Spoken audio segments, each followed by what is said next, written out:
जी, next lecture इसमें हम discuss करेंगे एटमाइज़र्स और एटमाइज़ेशन प्रोसेस कैसे होता है। एटमाइज़र जो है उसके कौन कौन से डिफरेंट पार्ट्स हैं, एटमाइज़र कैसे वर्क करता है। तो इसमें देखें, ये इसका एक सिंपल सी डायग्राम है एटमाइज़र की, जिसमें एटमाइज़र में एक्चुअली जो है एक देखें यहाँ पे सैंपल इंजेक्ट किया हमने। सैंपल के साथ जो है नेबुलाइज़र है, जो नेबुलाइज करेगा सैंपल को।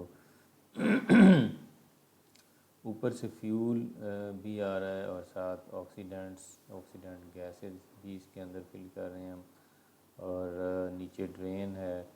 तो सैंपल जो है इनलेट से सैंपल अंदर आने के बाद जितना हमने आगे इंजेक्ट करना है वो इसमें आ गया, बाकी जो है वो ड्रेन के अंदर नीचे चला जाएगा, बाहर चला जाएगा। इसके आगे जो है वो ग्लास बीड्स रखी हुई हैं जिनके ऊपर सैंपल जो है वो स्प्रिंकल होगा और नेबुलाइज़र से सैंपल उसके अंदर नेबुलाइज होगा। उसके बाद बैफल्स में से आने के बाद यहाँ पे स्प्रेयर है, सैंपल स्प्रे करेंगे हम। तो स्प्रे होने के बाद एरोसोल्स की फॉर्म में, डिसॉल्वेशन के बाद एरोसोल्स की फॉर्म में जो है वो बर्नर हेड के अंदर जाएगा। तो वहाँ पे फ्लेम है, फ्लेम में जाके जब सैंपल जो है वो एटमाइज हो जाएगा, वहाँ पे उसके एटम्स में कन्वर्ट हो जाएगा और उसके बाद वहीं पे ही आयनाइजेशन प्रोसेस होगा after absorption of specific wavelength radiations. तो यहाँ पे देखें एटमाइज़र जो है this is mainly consisted of three parts, जिसमें पहला है नेबुलाइज़र, उसके बाद बर्नर है और उसके बाद फ्लेम है। तो किस तरह से सैंपल जो है वो, सबसे पहले हमने ये डिस्कस करना है कि एटमाइजेशन का प्रोसेस तभी होगा जब हम सैंपल इंट्रोड्यूस करवाएंगे इंस्ट्रूमेंट के अंदर, एटॉमिक एब्जॉर्प्शन स्पेक्ट्रोफोटोमीटर के अंदर। तो there are some methods to insert the sample in the atomic absorption spectrophotometer. तो उसमें हम डिफरेंट मेथड्स को डिस्कस करेंगे। नंबर वन, न्यूमेटिक नेबुलाइज़र के थ्रू सैंपल इंजेक्ट करेंगे हम। तो उसमें सबसे पहला मेथड है न्यूमेटिक नेबुलाइजेशन। जब सोल्यूशन या स्लरी की फॉर्म में सैंपल होगा तो जिस मेथड हम यूज़ करेंगे। इसके अलावा अल्ट्रासोनिक नेबुलाइजेशन करवाएंगे जब सोल्यूशन फॉर्म में सैंपल होगा।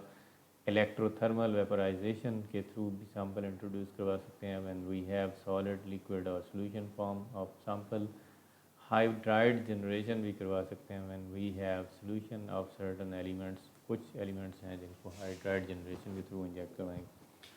इसके बाद डायरेक्ट इंसर्शन भी कर सकते हैं if we have sample in solid और पाउडर फॉर्म। लेज़र अब्लेशन भी करवा सकते हैं when we have sample in solid metallic form. Spark और आर्क अब्लेशन भी करवा सकते हैं when we have conducting solids. इसके अलावा ग्लो डिस्चार्ज स्पटरिंग भी करवा सकते हैं when we have conducting solid. तो सैंपल एटमाइज कैसे होगा, उसके लिए हमारे पास एटमाइज़र की डिफरेंट टाइप्स हैं और उसमें टेम्परेचर रेंजेस हैं। वो टेम्परेचर जो है वो एटमाइजेशन टेम्परेचर जो है वो एक स्पेसिफिक टेम्परेचर है। हम फ्लेम यूज़ करेंगे तो 1700 से 3150 डिग्री सेंटीग्रेड टेम्परेचर ये प्रोवाइड करेगा। एलिमेंटल वेपराइजेशन में 1200 से 3000 डिग्री सेंटीग्रेड तक टेम्परेचर होगा। इसके अलावा inductively coupled plasma argon gas से जो हम जनरेट करवाएंगे तो उससे 4000 से 6000 डिग्री सेंटीग्रेड तक टेम्परेचर हमें मिलेगा। इसके अलावा डायरेक्ट करंट आर्गन प्लाज्मा है DCP। This will also provide 4000 to 6000 degree centigrade temperature. इसके अलावा microwave induced argon plasma MIP, this will also generate temperature of 2000 to 3000 degree centigrade. इसके अलावा ग्लास डिस्चार्ज प्लाज्मा है विच इज़ नॉन थर्मल। इसमें glass discharge से हमने जो है वो हीट प्रोड्यूस की है, वहाँ पे टेम्परेचर डायरेक्ट थर्मल एक्टिविटी कोई नहीं होती है। इसके बाद इलेक्ट्रिक आर्क है। इलेक्ट्रिक आर्क में 4000 से 5000 डिग्री सेंटीग्रेड तक है। इसके बाद इलेक्ट्रिक स्पार्क है जिसमें 40,000 डिग्री सेंटीग्रेड तक टेम्परेचर मिल सकता है। तो नेबुलाइज़र जो है ये एक्चुअली इसका फंक्शन ये है कि ये सैंपल को मिस्ट के अंदर कन्वर्ट कर देता है। तो सैम्पल इसकी शेप जो है वो कुछ इस तरह से होती है कि सैम्पल हम इसके एक एंड से इनलेट से एंटर करेंगे और साथ उसके फिलर गैस के तौर पे आर्गन गैस यूज़ करेंगे। तो सैम्पल जब इसकी दूसरी ओपनिंग से बाहर निकलेगा तो वहाँ पे वो एक फुहार की फॉर्म में, जैसे एक स्प्रिंकलिंग होती है, तो वो वहाँ से जब निकलेगा तो वो मिस्ट के अंदर कन्वर्ट हो जाएगा in the form of aerosol. तो इसके बाद नेबुलाइज़र जो है, ये जो नेबुलाइज़र की शेप हमने देखी है, ये एक्चुअली बहुत डिफरेंट किस्म के नेबुलाइज़र भी हमें अवेलेबल होते हैं, लेकिन नेबुलाइज़र से सैम्पल नेबुलाइज करने का या इंट्रोड्यूस करवाने का एटॉमिक एब्जॉर्प्शन में वो कुछ उसके यूजेस भी हैं कि ये this can create controlled droplet size overall sample के अंदर, फ्लो रेट यूनिफॉर्म देगा और क्लीनिंग इसकी ईजियर होगी और ब्लॉकेज भी नहीं होती है। इसके अलावा केमिकल रिएक्शंस सॉल्यूशन के साथ भी नहीं होते हैं। तो there are different types of nebulizers. उसमें सबसे पहली टाइप जो है वो न्यूमेटिक नेबुलाइज़र है। This is very simple for clear non turbid solutions के लिए जो है ये सिंपल मेथड है। It breaks the sample solution into small droplets. Solvent इसमें जो है वो एवेपोरेट हो जाता है from many of the droplets और मोस्टली 99% से ज़्यादा जो है वो as are collected as a waste और sample small fractions which reach the flame, they will be desolvated to a great extent। उसमें बहुत सारे जो है वो सॉल्वेंट जो है वो बहुत हद तक उसमें से रिमूव हो जाएगा।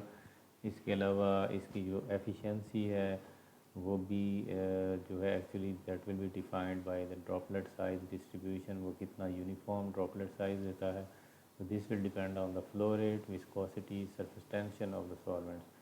कोरोजन रेसिस्टेंट बीड जो है वो इसके आउटलेट के ऊपर जो है वो रखे जाते हैं in order to increase the efficiency by the removing big droplets।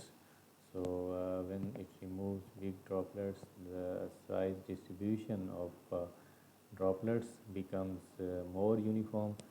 इसमें बहुत सारे डिफरेंट इसके डिज़ाइंस अवेलेबल हैं। ऐसा डिज़ाइन भी है जिसको कॉन्सेंट्रिक ट्यूब में डिज़ाइन किया जाता है। सैम्पल सॉल्यूशन उधर से हाई प्रेशर गैस फ्लो इसमें ऐड करते हैं तो प्रेशर के थ्रू ये मूव करेगा और एरोसोल में कन्वर्ट कर देगा सैम्पल को। इस तरह से ये एक क्रॉस फ्लो में भी हम यूज़ कर सकते हैं। इसी तरह से यहाँ पे देखें हम क्रॉस फ्लो को जो है वो आगे क्रॉस फ्लो नेबुलाइज़र को जो है वो एक फर्दर उसका क्रॉस सेक्शन सा बना के दिखाया है। इसके बाद जो है वो इसको इस फॉर्म में भी यूज़ कर सकते हैं। हाई प्रेशर गैस फ्लो देंगे और ऊपर से जो है वो सैम्पल सॉल्यूशन ऐड करेंगे और इधर से जो है वो ड्रेन से जो रिमेनिंग सैंपल है वो ड्रेन आउट हो जाएगा और बाकी जो है वो हाई प्रेशर गैस फ्लो के थ्रू जो है वो in the form of aerosol वो वहाँ से स्प्रिंकल हो जाएगा। इसके बाद इस फॉर्म में भी हम इसको यूज़ कर सकते हैं। इसको कहते हैं बेबिंगटन। बेबिंगटन जो है this is used for viscous liquids and because of viscous liquids जो नॉर्मल दूसरी टाइप्स हैं नेबुलाइजर्स की, उनके अंदर जो है वो ब्लॉकेज के चांसेस होते हैं, लेकिन इसमें विस्कस लिक्विड्स के फॉर्म में अगर हम सैंपल यूज़ करते हैं तो यहाँ पे जो है वो ब्लॉकेज के चांसेस कम होते हैं। हाई प्रेशर गैस फ्लो इसमें ऐड करेंगे और इधर से ओरिफिस से जो है वो एक सैंपल ऊपर सॉल्यूशन फिल्म जो हमने लगाई है सैंपल जो है वो उधर से हमने ऐड किया और सॉल्यूशन फिल्म की फॉर्म में वो इस तरह से ओरिफिस के ऊपर आएगा। तो आगे जो है वो वहाँ से जब गैस फ्लो के ऊपर हाई प्रेशर गैस फ्लो उसके साथ आएगा तो that will convert it into aerosol. इसके बाद अल्ट्रासाउंड नेबुलाइज़र भी हम यूज़ कर सकते हैं। अल्ट्रासाउंड नेबुलाइज़र्स जो हैं इनके अंदर सैंपल जो है वो अल्ट्रासाउंड वेव्स एक टैंक के अंदर जो है वो हम प्लेस करते हैं और उसके बाद अल्ट्रासाउंड वेव्स जो हैं these are pass through it from the base of the tank. तो the dense fog is formed which is swept with an oxidant into the flame. तो इसमें जो फॉग सा बनेगा डेंस फॉग और वो स्वीप कर देगा इसके अंदर जो सैंपल है सॉरी जो फॉग जो इसके अंदर बनेगा तो वो that will be swept with an oxidant, और वो स्वेप्ट हो के कहाँ जाएगा, फ्लेम के अंदर चला जाएगा। पार्टिकल साइज डिस्ट्रीब्यूशन इसकी जो है वो फ्रीक्वेंसी के ऊपर डिपेंड करती है, माइक्रोवेव्स की अल्ट्रासाउंड वेव्स की फ्रीक्वेंसी के ऊपर, and this is independent of the flow rate of oxidant. Sample atomise कैसे होता है ये हमने पीछे भी डिस्कस किया, हम उसको आप देख सकते हैं। इसके बाद दूसरा पार्ट जो नेबुलाइज़र का है, सॉरी एटमाइज़र का है, वो बर्नर्स हैं। बर्नर्स के अंदर जो है वो हमारे पास डिफरेंट टाइप्स के बर्नर्स हैं। नंबर वन जो है वो टोटल कंजम्पशन बर्नर है। इसके बाद दूसरा जो प्री मिक्स और लेमिनार फ्लो बर्नर है। इसमें देखें लेमिनार फ्लो के अंदर जो है वो ऑक्सीडेंट ऊपर से फ्यूल भी ऐड किया, प्री मिक्स चैम्बर है, यहाँ से ऑक्सीडेंट ऐड किया है, और जैसे ड्रेन से जो है एक्सेस सैंपल बाहर ड्रेन आउट हो जाएगा। प्री मिक्स चैम्बर में जो सैंपल मिक्सअप होता है और उसके बाद फ्लो स्पॉइलर है, और ऊपर यहाँ से सैंपल जो है वो ऊपर की तरफ जाएगा बर्नर हेड के ऊपर। बर्नर हेड से वो स्प्रे होगा, वो फ्लेम के अंदर आ जाएगा, फ्लेम में फिर उसकी एटमाइजेशन हो जाएगी। तो इसके बाद हम डिस्कस करेंगे कि ये इनको one by one, laminar flow burner को या प्री मिक्स बर्नर या और दूसरा टोटल कंजम्पशन बर्नर को, कि इनके क्या कैरेक्टरिस्टिक्स हैं। तो सबसे पहले देखें टोटल कंजम्पशन बर्नर है। इसमें फ्यूल, ऑक्सीडेंट और सैंपल जो है वो डायरेक्टली फ़्लो करेंगे फ्लेम के अंदर, सारे ही चीज़ सीधे ही चले जाएंगे। फ्लेम गैसेस जो हैं वो इनकी जो है वो बर्नर तो जो है वो उनकी प्री मिक्सिंग जो है वो मिक्सिंग जो है वो प्रायर मिक्सिंग नहीं होती है before going to the flame, ये डायरेक्ट सीधे ही चले जाते हैं। तो ये इसको आपने जो है वो सर्च करना है कि is this advantage of this burner, और क्या है, इसको एज एन असाइनमेंट लेना है। इसके बाद there is no risk of explosion. Gases with high burning velocity भी हम यहाँ पे यूज़ कर सकते हैं कि क्योंकि वो सीधे ही फ्लेम की तरफ चली जाती हैं, यहाँ पे कोई जो है वो इस तरह का प्रॉब्लम भी नहीं है। इसके बाद इसके डिसएडवांटेजेस भी हैं। टर्बुलेंट फ्लो फ्लेम इसका होता है, एरेटिक कूलिंग भी हो जाती है बाय लार्ज ड्रॉपलेट्स। जब लार्जर ड्रॉपलेट्स आते हैं तो वहाँ पे फिर स्टेबल नहीं रहता फ्लेम, टर्बुलेंट हो जाता है। स्कैटरिंग, लार्ज ड्रॉपलेट्स जब इसके अंदर आते हैं तो इनकम्प्लीट वेपराइजेशन की वजह से जो लार्जर ड्रॉपलेट्स आएंगे इस बर्नर के अंदर, तो इसके फ्लेम में वो स्कैटरिंग भी कॉज करते हैं। इसके बाद फ्लेम शेप जो है, this is not ideal for atomic absorption measurements. Path lens उसकी जो है वो शॉर्टर हैं। इसके अलावा दिस इज़ समथिंग लाइक ऐसा है कि जिसमें सैंपल जो है उसको ज़्यादा एंटर हो जाता है फ्लेम के अंदर, और एटमाइजेशन की एफिशिएंसी जो है वो लो हो जाती है। इसलिए जो टोटल कंजम्पशन बर्नर्स हैं दे आर रेयरली यूज्ड। इसके बाद प्री मिक्स और लेमिनार फ्लो बर्नर है। इसका स्ट्रक्चर ये अभी मैंने आपको पहले पिछली स्लाइड्स में बताया कि दिस इज़, यहाँ पे टर्बुलेंस जो है वो कम होती है। अगर हम लार्जर ड्रॉपलेट्स अवॉइड कर लें, इसमें कंट्रोल कर लें, तो टर्बुलेंस जो है वो फ्लेम के अंदर वो कम है as compare to the total consumption burner. Fuel जो है this is mixed with oxidant and sample, पहले वो मिक्स होगा और सिर्फ स्मॉलर फाइन ड्रॉपलेट्स जो हैं they will reach the flame. और इसके अलावा लार्जर ड्रॉपलेट्स 90% सैंपल के जो हैं वो ड्रेन आउट हो जाते हैं। ये एक इसका डिसएडवांटेज है। पहले जो मैंने डिस्कस किया कि फ्यूल जो है वो प्री मिक्स होता है ऑक्सीडेंट के साथ और सैंपल के साथ before going to the burner और फ्लेम, तो ये एक किस्म का एक रिस्क भी है कि वहाँ पे जो है वो गैस प्रेशर जो है वो ज़्यादा होता है। इसके बाद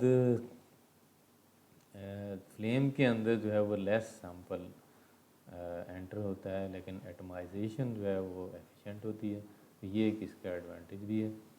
लॉन्गर पाथ लेंथ हमें इसमें मिलती हैं। सूटेबल बर्नर हेड जो है वो अवेलेबल होता है, इसलिए ये एक इसका एडवांटेज है।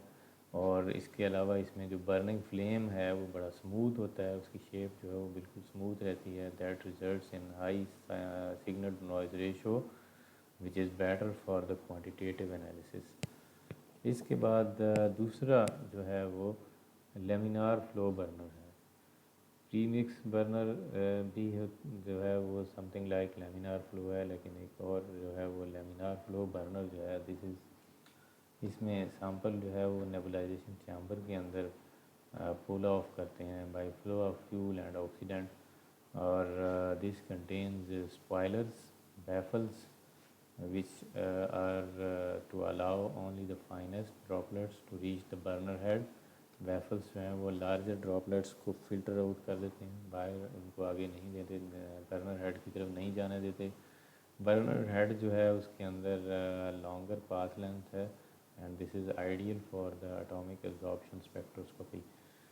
तो यहाँ भी देखें इसकी ये शेप सारी जो है वो एटमाइजेशन का पूरा प्रोसीजर ये पीछे भी हम एक जगह पे डिस्कस करके आए हैं। तो इससे इसके जो एडवांटेजेस हैं लेमिनार फ्लो बर्नर के वो ये हैं कि we have uniform drop size, क्योंकि बैफल्स जो हैं इसमें लार्जर ड्रॉपलेट्स को वो पीछे रहने देते हैं, वो आगे नहीं जाने देते। इसमें फ्लेम जो है वो होमोजेनस होता है, क्वाइट फ्लेम होता है, बिल्कुल खामोशी के साथ बहुत स्मूथ होता है, और लॉन्गर पाथ लेंथ्स उसके अंदर अवेलेबल होती हैं। इसके डिसएडवांटेजेस हैं कि दिस फ्लैश बैक इसमें पॉसिबल होता है if the velocity of burning is more than of flow। इसमें 90% सैंपल जो है वो लॉस्ट हो जाता है, लार्जर मिक्सिंग वॉल्यूम होते हैं। तो ये एक इसमें जो है वो इसका ड्रॉबैक।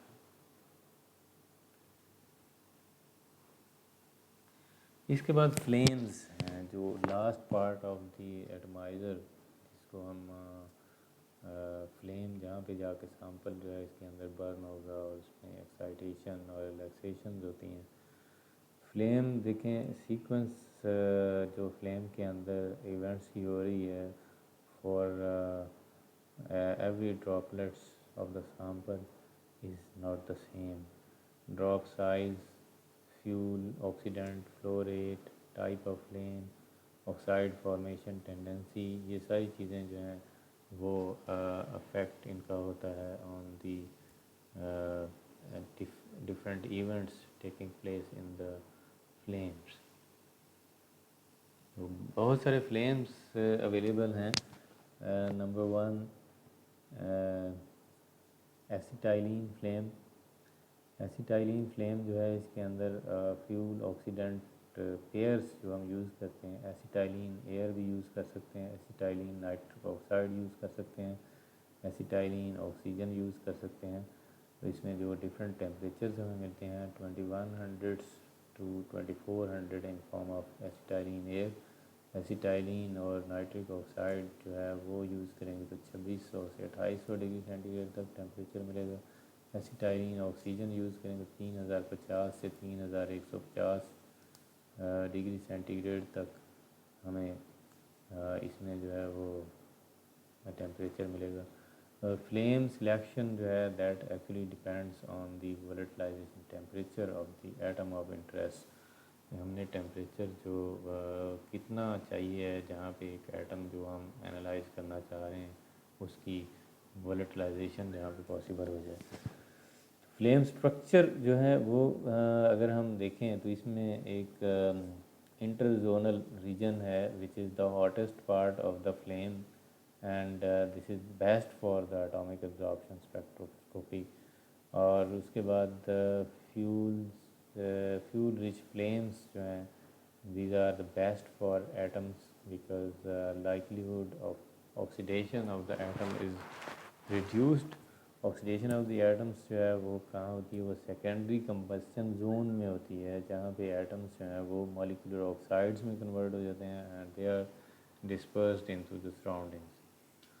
इसके अलावा absorbance is directly proportional to the path length and absorbance is also directly proportional to the concentration according to the Lambert-Weir law. तो यहाँ पे देखें C of atoms in flame can be increased by decreasing volume. ज़ाहिर है जब हम volume decrease करेंगे तो सॉल्वेंट कम हुआ लेकिन कंसंट्रेशन जो एटम्स की है वो वहाँ पे ज़्यादा होगी, लेकिन by increasing path length volume जो है वो इंक्रीज़ हो जाएगा। सो इसका मतलब ये हुआ कि हम ऐसा बर्नर हेड यूज़ करेंगे that gives longer but thin flame और नैरो फ्लेम। बहुत थिन या नैरो फ्लेम जो है that also gets easily cooled and atomic population जो है वो एटॉमिक क्लाउड या एटॉमिक पॉपुलेशन जो है that will can be decreased. तो इसके लिए यहाँ पे ये कॉशन है, हमें इसके दौरान जो है वो केयरफुल रहना चाहिए कि इनको एक ऑप्टिमाइज्ड लेवल पे रखना चाहिए। फ्लेम की जो थिकनेस है वो भी, और उसके अलावा बर्नर हेड के ऊपर जो है वो इतना थिन होना चाहिए कि वो इजीली कूल डाउन ना हो, इतना थिन नहीं होना चाहिए कि वो इजीली कूल डाउन हो जाए। टेम्परेचर ऑफ फ्लेम जो है that will depend on the fuel oxidant ratio, और fuel rich flame more fuel than oxidant, so this will be reducing, but this will have low temperature. And another type of flame which is lean flame, this will be oxidant rich flame, oxidizing flame होगा but hotter होगा। Temperature profiles अगर हम देखें flame की तो यहाँ पे देखें हमारे पास है ये 1700, 1800, 1830 ये, और उसके बाद 1863, 58, 1830, 1800, 1750, ऊपर जाके फिर फ्लेम की जो टेम्परेचर है वो कम होना शुरू हो जाता है। तो इसमें this is very important focus on the entrance slit of the monochromator on the same part of the flame for all calibration and sample measurements जब भी हम करें तो इसका हमें ख्याल रखना चाहिए। इसके बाद फ्लेम एब्जॉर्प्शन प्रोफाइल्स हैं। तो एब्जॉर्प्शन प्रोफाइल्स में देखें यहाँ पे एक मैग्नीशियम के लिए जो दिखाया है, magnesium will be atomized by larger exposure to flame but it will be actually eventually oxidized। इस तरह से देखें silver, this will be slowly oxidized, number of atoms will increase with the flame height। chromium, this will be oxidized readily, highest concentration of atom at the base of the flame, वहाँ पे ये जो है वो मौजूद होगी। और flame absorbance profile अगर हम देखें तो यहाँ पे इस फिगर में देखें, this will show you the typical absorption profiles for 3 atoms as an example, for example magnesium, silver and chromium। इसमें देखें magnesium will exhibit a maximum absorbance at the middle of the flame because this is a lighter, heavier behavior of silver which is not readily oxidized is quite different, continuous increase in the number of atoms and thus the absorbance will also be absorbed from the base to the periphery of the flame।